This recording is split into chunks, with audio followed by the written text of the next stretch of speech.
It turns out that in Total War Saga Troy, there's going to be multiple types of ways to siege the Great Walled City itself.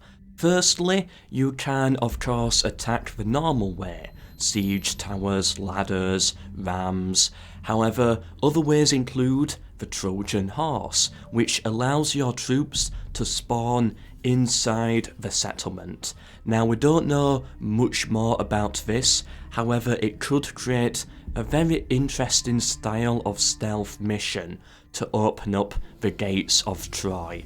Thirdly, and this method is mostly down to luck I believe, if you happen to have an army near Troy at the time when an earthquake strikes the settlement, then you can battle at Troy with a unique battle map. Details are of course limited, but my guess is that they mean it will be more like already on fire and walls would have already collapsed.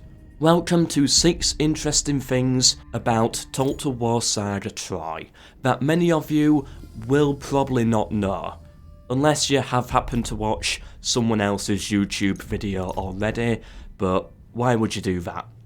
You all know I'm the best. Fact 2 is already kind of known, however I want to share some of my own opinions on it. Troy will release with some never before seen terrain types, such as mud, which slows down enemy troops, and long grass, which keeps units hidden, and sand, but we do not yet know what that does, but you could probably have a few guesses. When playing Troy, these did not seem as exciting as I had hoped for. The grass, although more effective here, we have seen before in older titles. However, I was happy to see it return and stand out much more on the map. And secondly, the mud did not slow down troops anywhere near as much as I expected, and seemed kind of pointless, but of course I only played an in-development version, and hopefully this will be worked on. Fact 3. The game is developed by a Bulgarian team whose headquarters is in Sofia. We have seen CA do this before, having separate foreign teams create other titles. Napoleon Total War was made by the former Australian team, for example. If you want to see some other work done by this Bulgarian team, look no further than Rome 2 Total War's DLC, Empire Divided and Rise of the Republic, which seemed to be CA testing them out with something smaller. Fact 4. One issue with Bronze Age warfare is that there is a lack of unit variety that the devs can implement into the game. That is why they decided to make the infantry tiers mean a lot more, and have each tier with its advantages and disadvantages. For example, light infantry in older titles would almost always get replaced by heavier infantry later into the game. However, in Troy, CA intends to stretch out their usefulness. In Troy, the light infantry are fast and have better charge, acting like cavalry, but of course nowhere near as good. Heavy infantry, although better in combat, are slow and clunky, especially when in mud. This is very accurate, and I like this change. It will also make battles much more interesting. Creative Assembly, I know you're watching this.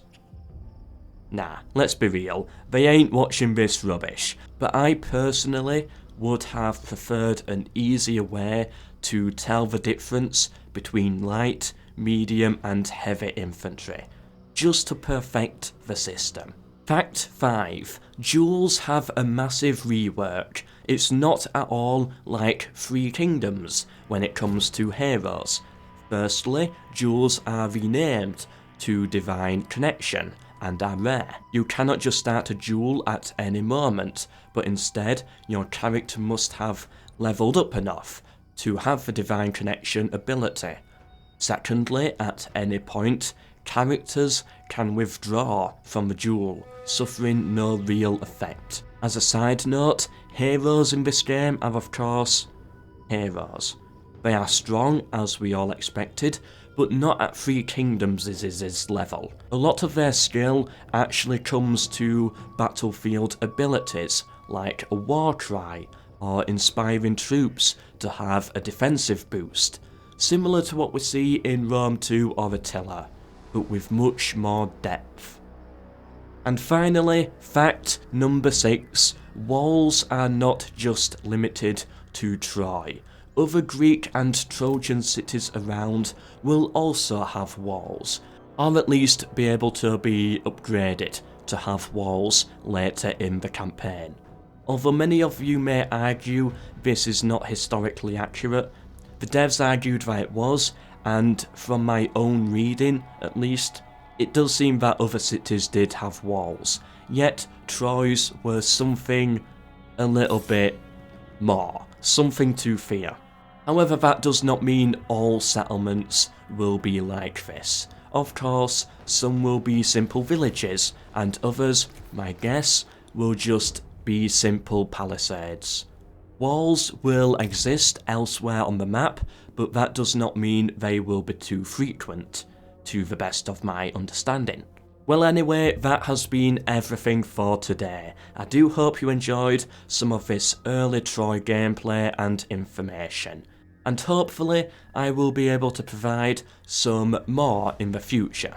Thank you to CA for the early access and freedom. I do really appreciate it, especially for a channel of my size. Subscribe to get notified of more on Troy and many other titles. Got a video coming Sunday about possible DLC, just a speculation video. Share this with anyone you think may be interested, as it really helps me out. But for now, goodbye.